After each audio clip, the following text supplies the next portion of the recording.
You're welcome to My Nine Lives, a place where we discuss reinvention, resilience, and transformation.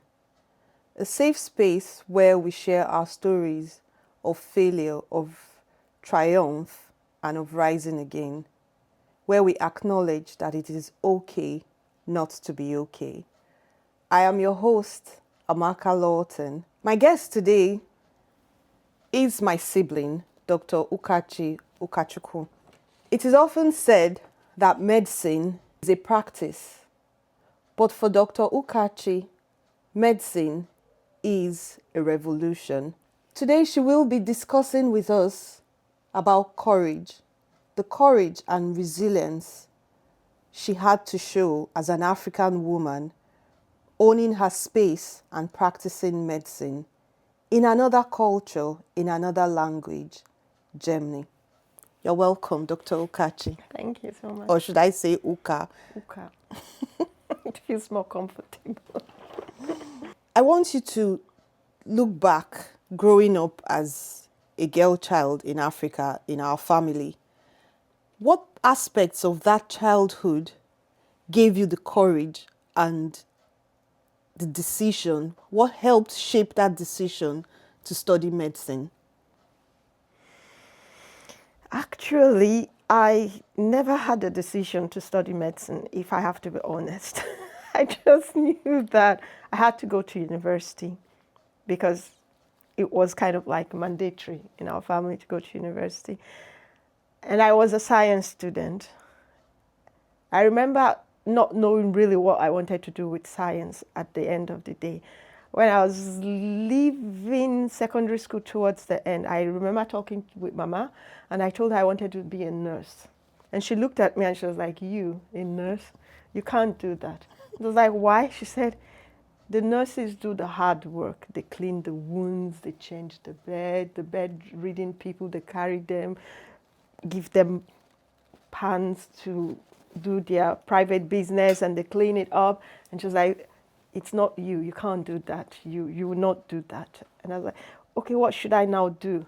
And she said, "If you really want to go in the medical direction, then you just have to be a doctor. You don't have much options." And that was how I just decided, okay, then it has to be medicine. Not really knowing what it entails, what I have to do, the rigors of studying and all of that. Yes, that was how the whole journey started. Going back to, I remember vividly what led to that decision of your choice of university. Yeah. I remember then being the two youngest in the family, we were left by ourselves because our older siblings had all moved on to school or to work in other places. And I remember then we were on a journey of self-discovery. Mm-hmm. And you then decided you wanted to go very far away from southern Nigeria, where we were in Benin City. Could you tell us a little bit about why that choice to go so far from home, so far from anything you knew? I wanted to get away from my dad. Seriously. He was so loving, he was so disciplined, he was almost perfect. And all my life, I just wanted to please him. All my life, I just wanted to be the best, to make him proud of me. Taking second place was never good enough for me. I always wanted to come first place because I knew it made him proud of me. He never really knew I hated school because I was able to hide it. Do you remember? I know. In the mornings, I always had diarrhea Out of anxiety. I didn't want to go to school. But he never really knew it. He never wondered why. You remember, you'd always go downstairs, get in the car, and he'd be calling me, "Uka, Uka, we're leaving," because I was in the toilet. But he never knew all of that. But you were always that child who, rebels like myself, they always used you to give an example of the child I was supposed to be.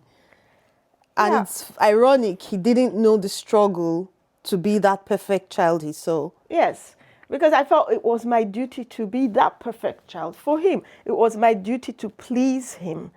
The difference between both of them was that Mama was not like that kind of person who always wanted perfection. Mm-hmm. Probably our dad never wanted perfection, but Possibly. possibly, but he himself was like perfect. And you don't know how else to please him other than to be that. So that was me. I was this child that wanted to be the ideal child, and I did all of that until university. And I knew that was my chance to get away. Break free. Break free. Go away where he can't see me, where I can let my hair down. But unfortunately, I had tied my hair so up that even when I got to Kano, I couldn't let my hair down. I spent my university writing my father letters like I was writing a lover. I was telling him everything, what happened, how it happened, and he was replying. He loved it. So we developed a different kind of relationship where we kept writing. But that was why I went far away. I just wanted to get away from him.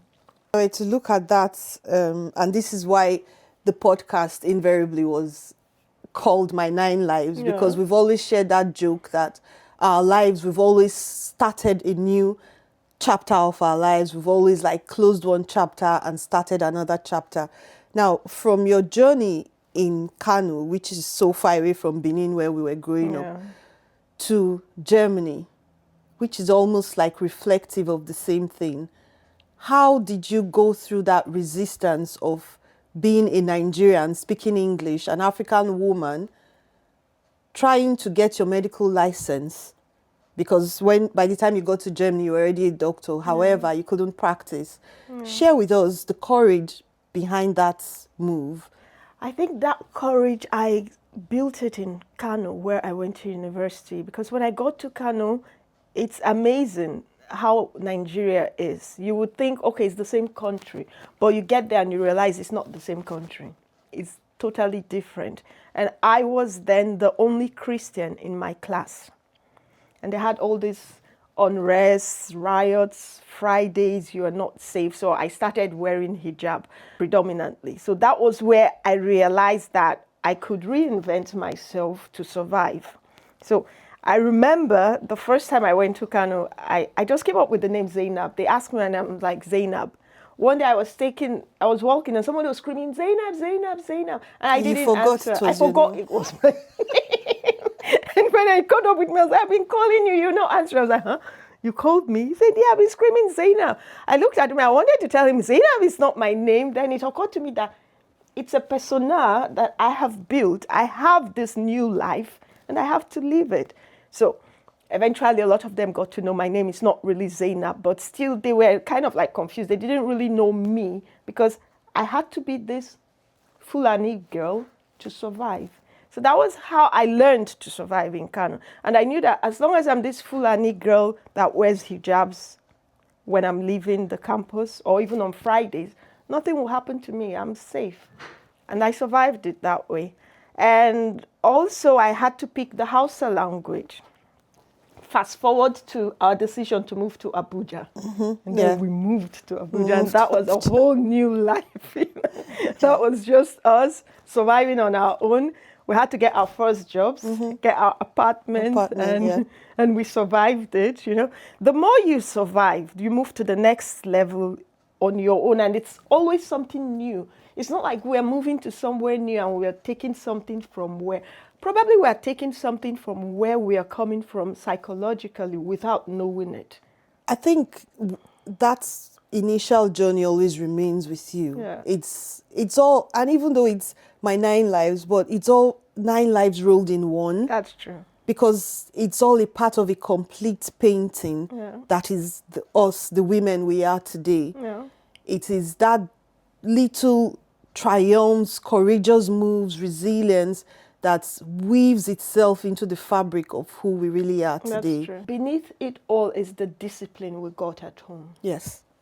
The discipline we got at home, the religious, spiritual background that you have faith in God, in a spiritual being, and you believe that you will survive against all odds if you truly pray. In our case, we are Catholics. Yeah. And also if you truly work towards what you have. So that belief doesn't really leave you. Plus the experiences.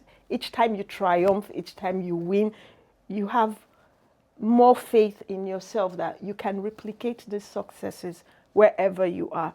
So then I came to Germany, and initially I was knocked off, to be truthful.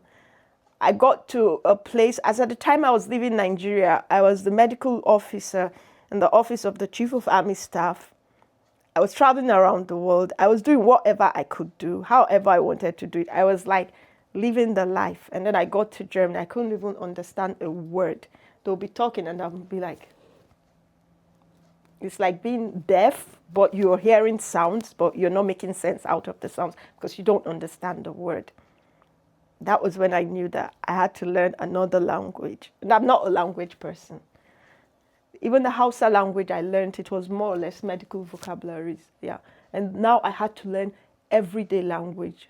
Start from the primary school language classes to the secondary school language classes to the GCE language classes to the advanced level language classes. And each time I have to write exams. And of course, you have to pass exams. Before I now went into the medical language exams and passed it, before I had to go back and start taking lectures in university teaching hospitals, lectures, private lectures that were put up by different institutions. And then I had to move to the hospitals to do hospitation. And it was like falling inside a hole. And the people around you don't really understand you're in a hole. They think you're having a wonderful experience because in their own mindset, looking at an African in Germany, they actually believe it was every African in Germany is having a good life. I wouldn't blame them. A lot of them have never really had to leave their own immediate environment. But it's also a colonial mentality that if an African or an Arab comes to Europe, then automatically they're having a good life. Yeah, it never occurs to them the struggle that these people go through, coupled with racism, you know. I remember at the hospital, not the first hospital, it was the second hospital I went to, that was where I started residency. The chief medical director there, our equivalent of a chief medical director, we call him the chef arts, he's like the chief doctor in Germany. He once looked at me and he was like, if I could hide you and give you another skin color to make your life easier, I would have done it. But I can't hide you. And all eyes are on you because of the color of your skin. Everybody's looking at you to make a mistake, to say something wrong, to do something wrong. You know, it's every day you wake up, you come out, you just know that even though there is no stage, you just know that you as a person, you are on a stage. And they're all looking at you because I was the only African male-female doctor in the hospital. And a lot of times they used to look at me like I was wearing the wrong uniform, you know. And even that chief doctor, he told me once, he told me, he was like, I'm sure these people think I gave you the wrong uniform. Should have been wearing what uniform? Maybe the uniform of a cleaner or something. Of a cleaner, yeah. Tell me, in terms of adaptability versus assimilation, so when you were in Kano, for instance, and you wore the headscarf and you called yourself Zainab, that was you're trying to adapt as well as assimilate in order to keep safe by blending in. Now, in Germany, it was the question of you were like a red flag. You were there sticking out like a sore thumb. How did you eventually adapt versus assimilate and still retain that important part of you, the core of your person who made you who you were, who defined you as the Nigerian woman, the African woman, the Ukachi that is? How did you cope with that, and how would you encourage others? What would you say to our viewers who may be going through that same journey at that point where they have transitioned from the culture they knew to this new space where they are sticking out like the only of their type? Yeah. What would you share for anybody still trying to navigate through that? In Kano, I tried to assimilate and adapt and remain safe by practically changing who I was. wearing hijab, becoming a Fulani woman, with the new name Zainab sometimes. In Germany, it became different. In Kano, I wasn't angry at the system.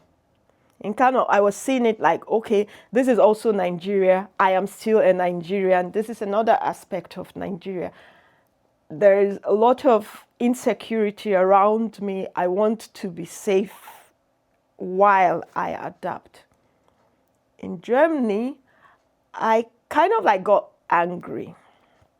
I got angry realizing that the only reason why I'm being treated differently is because of the color of my skin. They didn't really get to know me. They never bothered to know me. And I made the personal decision that the way I'm going to adapt and assimilate is by being me, unapologetically me. And they will be forced to come and know this African woman who has refused to dilute her identity. It was in Germany that I started wearing my dreadlocks. I actually traveled to Nigeria, did dreadlocks, came back with it. Yeah. And after I got married, I didn't change my name. I just have my two names. Sometimes they ask me, do you have another name? I'm like, another name like how? The one that is easier to pronounce, like Steinberg. I don't have it. I have Ukachi, Ukachukwu. The easiest you can do is try to pronounce it. I could help you. I actually go out of my way to tell them, pronounce it like this, Ukachi, Ukachukwu. That's how it is, because I don't have another name, you know? And yeah, in Germany, I didn't try to assimilate by trying to be them. No, the most I did was learn the language, to speak it properly, to write it properly, because I have to work with the language, because also in Germany, they don't speak English. Other than that, I became more me than I ever was before. I did not try to adapt ideologically. I didn't criticize them for who they are as long as they don't come to me with a racist ideology. I accepted them. I didn't even try to eat their food. Yeah, I still cook my own Nigerian food. When I have them over as guests, I present my own Nigerian food to them, just like they do present their own German foods to me when I come as a guest to them. Sometimes I make our Nigerian clothes, because I still sew, make our Nigerian clothes and give it to them as gifts. I understood why a lot of people get to Europe or America and they start doing Black Lives Matter, something they never did maybe while they were in Africa. Because you get to Europe and you realize that even though they were the ones that crashed into our parade in Africa, colonized us, even though we didn't want to be colonized, they still didn't really appreciate our culture. Mm-hmm. They didn't appreciate us as a people. They take it for granted that wherever we meet them, we should change our way of life and become like them. So that was what happened to me in Germany.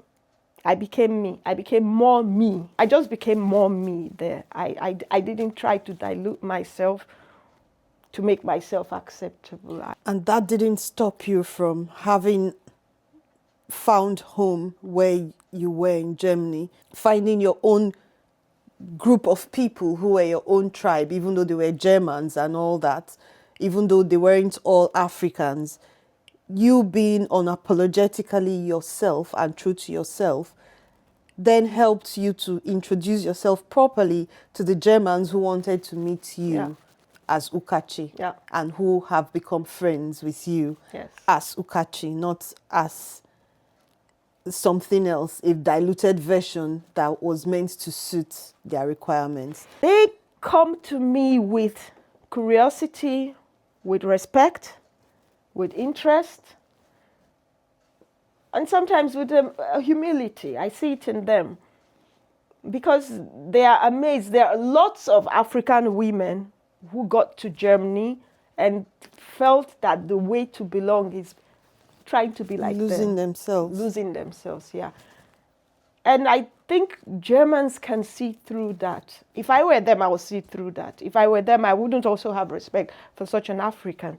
Yeah. So when they come to me, they know they are coming to something different. Some of them don't even come to me anymore because they don't trust themselves to be able to meet me where I am, how I am. I hear probably somebody who has a relationship with me will tell me, oh, this and this person would have liked to meet you, but they actually don't know how. And I have to say, why? I don't bite, you know? And then they'll actually tell me, you're different. And sometimes I have to ask them, how different? Define different. What makes me different? Because I am proudly me. And they tell me sometimes, yeah, because you're full of yourself. Which is not a bad thing. We can see you're full of yourself. It wasn't easy. It has been a fight because racism is in the fabric of the German system. For me, I was telling your husband yesterday, I told him, what I have achieved in Germany, if I hadn't gone to Germany to work as a doctor, to live, the energy I had put in to achieve what I have achieved, if I had put that same energy in a society like Canada, America, or even here in the UK, where they have more understanding that there are other cultures, tribes, and ways of life, where they are more mixed, I would have been 5 times more successful, because it takes a lot of energy in Germany just to get what you want as a woman, of person of color, be you man or woman. And the bad part of it is that a lot of Africans have given up. They don't even see the need to fight. They'll just be like, oh, I want my peace. And I tell them, at what cost? The German society is built in a way that they have to have it their way. So if you want peace, it means that you having peace, it's having it their way. How long will you live a life you're living another person's way of life just because you want peace? Does that peace make sense? I don't want such peace. Amazing. Listening to your German story, obviously we've always compared notes throughout our lives growing up, and we've always kind of done things differently, even compared to our siblings. What I want to add to what you're saying is, listening to you and your journey in Germany, it's not so much different in the UK. Even though the UK may seem like, and this is not us criticizing our host countries, this is not us saying we haven't found a reason to call this place home as well. However, it is just the sad reality of racism, the sad reality of being different. Mm-hmm. I think the difference between the Germans and the English is that the Germans are not always trying to be politically correct, whereas here that is the case. So you may experience the same things you describe and the racism, but here it will be cloaked under the guise of convention. Like they appear nice, so nice that if you are not careful, you could miss the subtle racism. My journey here, also just like yourself, I have had to dig deep to say to myself, this is who I am going to be. Mm-hmm. I'm going to remain this person, which is why everything I try to do, even in terms of business, it is the Nigerian food, it's our African culture, our Afrofusion, you know. But I have also been able to, and you know this story very well, been able to find myself here, in the sense that, of course, I had a failed marriage back home, and I had the courage to say enough is enough, even though divorce is not popular, obviously, especially as Catholics. Having the grit to say, I will walk away from this. And if you recall, us growing up, I always hated the whole idea of living in Europe, or even being married to a European person. I remember. It's funny that I ended up being married to an Englishman, and that has, in a beautiful way, shown me that your life, what you seek, could very well be in the places you didn't want to look before. Yeah. And that is a story where assimilation and adaptation actually meets each other.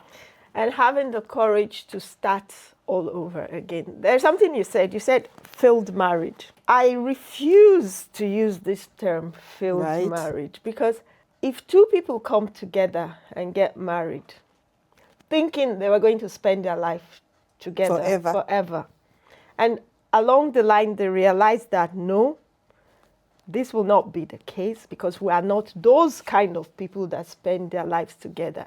And either they both unanimously come to the decision, let's call it quits, or one of them is bold enough to say, I want out, I'm not doing. What makes it failed? Exactly. You're right. It is not failed, actually. It's It's not a realization, a dawning of an era. Yeah. That you're where you are not supposed to be. And a lot of people don't have the courage to tell themselves the truth that I am where I'm not supposed to be. It's time to say, the show is over, say goodbye. And they stay put. And that's where the marriage is failed. When they stay put and they know this thing is not working, then it's failed, because it's never going to lead both of them to any greener pasture, any promised land. They are doomed to stay in that failed situation. Yeah. And this is it. My last episode, I mentioned seeing the glass as half full or half empty. It's all about perception, because if I were to have stuck in my head and my perception of I can never ever marry a European, or it's not my thing to do, I would never have been able to have met the wonderful person I'm married to today. And I remember then you always used to say to me, never say never, you know, and I always thought it is definitely never. And that's the power of opening yourself up to change, the power to agree that, like you said, the courage to say, this is it, this is not working, it is over and done with. And I suppose every day of our lives, even whilst we live here and navigate this intermingling of cultures that our lives have become, it is something that we were inadvertently prepared for, even back then as kids running around in Nigeria and being those two that our big sister used to describe us as, we were always plotting to do things. And if we kill somebody, the person will not bleed. Because we would have probably drained the life out of the person before that point. And this is what somehow has shaped our journeys, really. And I suppose adaptation and assimilation, I can't put them as opposing factors. I think it is intertwined. They flow into each other. You can't really say where one started and where the other begins. It's in motion. Because for each person, you define how far you want to adapt and how far you want to assimilate. Bearing in mind that you were already a complete person before you came to where you came. You are coming with your whole self. Okay, you can't just come with your whole self and say, okay, this is England, this is me. I'm going to be myself the way I am. I'm not going to change. Of course, at some point, you have to change some part of who you are. But what I am against as a person is changing yourself to the point that even people who knew you before will look at you and say, no longer recognize who you are. So when we talk about reinvention does not necessarily mean a total erasure of who you are. It is a fine-tuning of who you are to recreate a better version of who you are to tackle the immediate challenges. And it is not a personality defect that you should be able to reinvent, readapt, and readdress a problem you're facing with a newer version of yourself. That is totally beautiful, Dr. Ukachi. It feels weird calling you that officially. And it has been amazing having you today. Thank you so much for having me. It's a pleasure to be here. Thank you so much for honoring the invitation. And if you do have a story of courage you would like to share with us, please drop it in the comment section. Send us a message. If you have a story of courage, a story of adaptation versus assimilation. Are you in a new place dealing with culture shock How are you keeping yourself true to yourself? Do share your story with us and kindly like, share, comment, and subscribe to follow this channel, subsequent episodes of My 9 Lives. Thank you so much. I still remain your host, Amaka Lawton. And thank you, Uka, for this fantastic episode. Thank you so much. And I want to chip in something here. It's very important from a medical perspective. When any immigrant, Arab, African, whoever you are, move to a new culture, there is a phase where a lot of us tend to get into a depressive mindset, where we feel totally lost, where we feel we can't make it, where we start doubting who we are. Some people go into clinical depression even without knowing what it is. It's very important that we reach out, whoever is going through a situation like that. It's very important you reach out to the larger community. Try to find people who come from similar background as you are, or you could even go to a doctor and talk about it. Don't stay hidden in your own corner and think it will disappear. I've seen cases in my clinic in Germany where it becomes a full-blown clinical depression where people are not even able to function. The dreams they had that brought them to the new land, they lose it. They can't even wake up and go to realize the dreams they had before, and they start feeling like failures. And it's like being in a dark pit. They can't see the light anymore. It's very important to speak up. Speak to someone who loves you, a friend, or like I said before, go to your doctor and talk about it. Or a professional counselor. Yeah. You could get the services of a professional counselor if you need one.